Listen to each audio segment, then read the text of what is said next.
한국어의 어둠 속 단어들이 끔찍한 행위를 가리기 위해 교묘하게 사용되는 곳에 불법 승차와 초대남이라는 섬뜩한 용어가 돌아납니다. 각각 불법적인 승차와 초대된 남자를 의미하는 이 완곡어법은 단순한 언어적 특징이 아닙니다. 이 용어들은 한국 사회의 불디스터빙한 추세, 즉 여자친구를 강간하도록 다른 사람을 사주하는 남성들의 행태를 나타냅니다.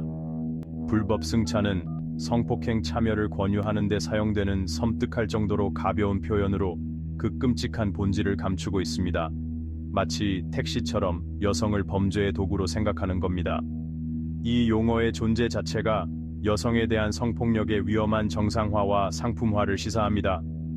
초대남은 이러한 객체화 문화를 더욱 확산시킵니다.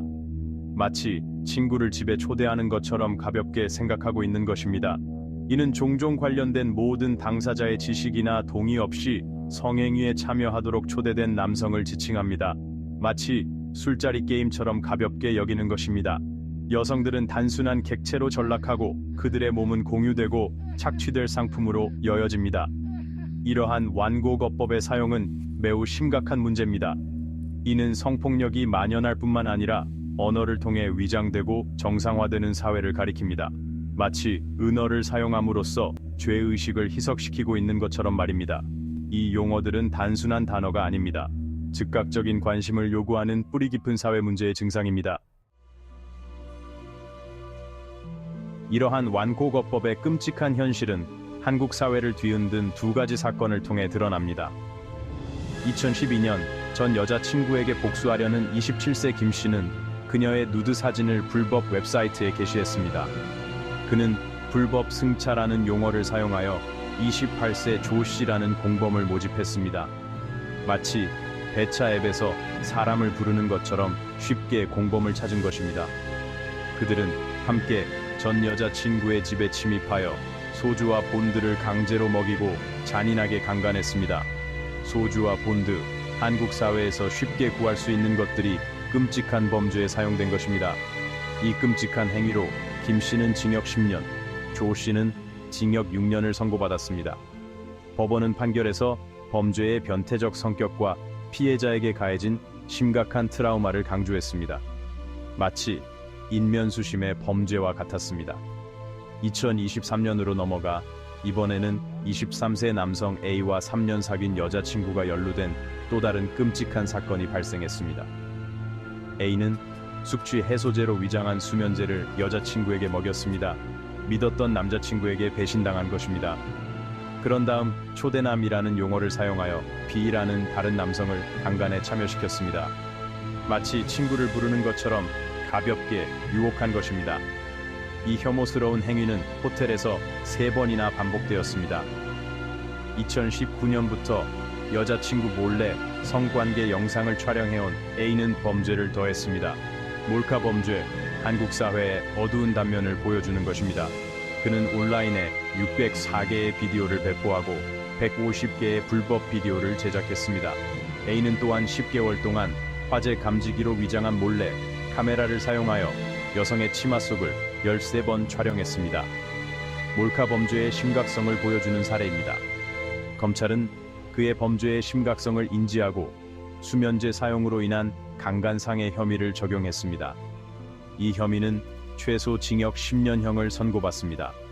수년 간격으로 발생한 이 사건들은 한국의 지속적이고 매우 충격적인 추세에 대한 어두운 그림을 그립니다. 이러한 극악무도한 행위의 배후에 있는 동기를 이해하는 것은 이 문제를 해결하는 데 매우 중요합니다.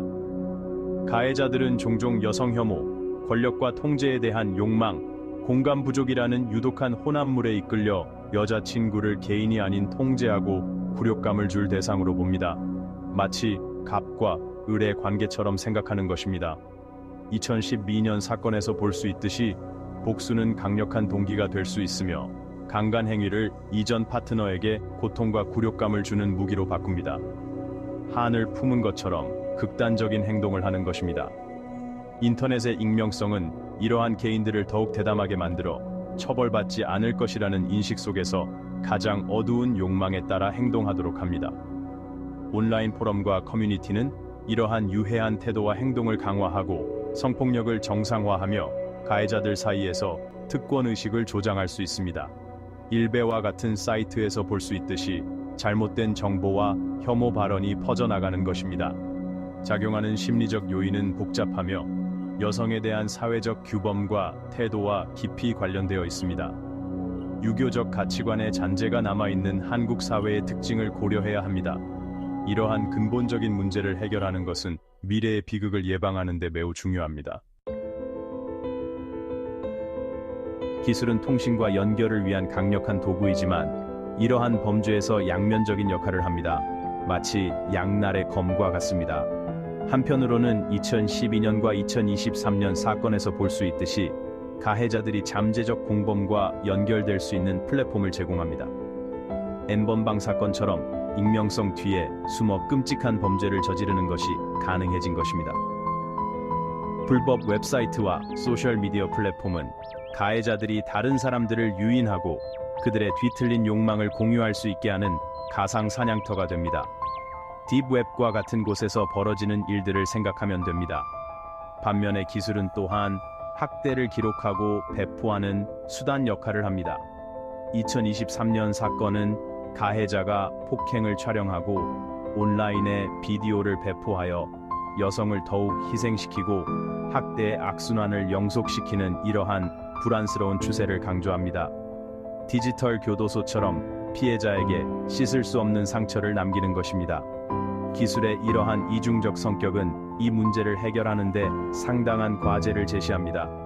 온라인에서 가해자를 추적하고 기소하는 노력이 중요하지만 이러한 범죄의 근본 원인을 해결하고 온라인과 오프라인 모두에서 존중과 동의의 문화를 조성하는 것도 마찬가지로 중요합니다. 사이버 범죄에 대한 경각심을 높이고 예방 교육을 강화해야 합니다.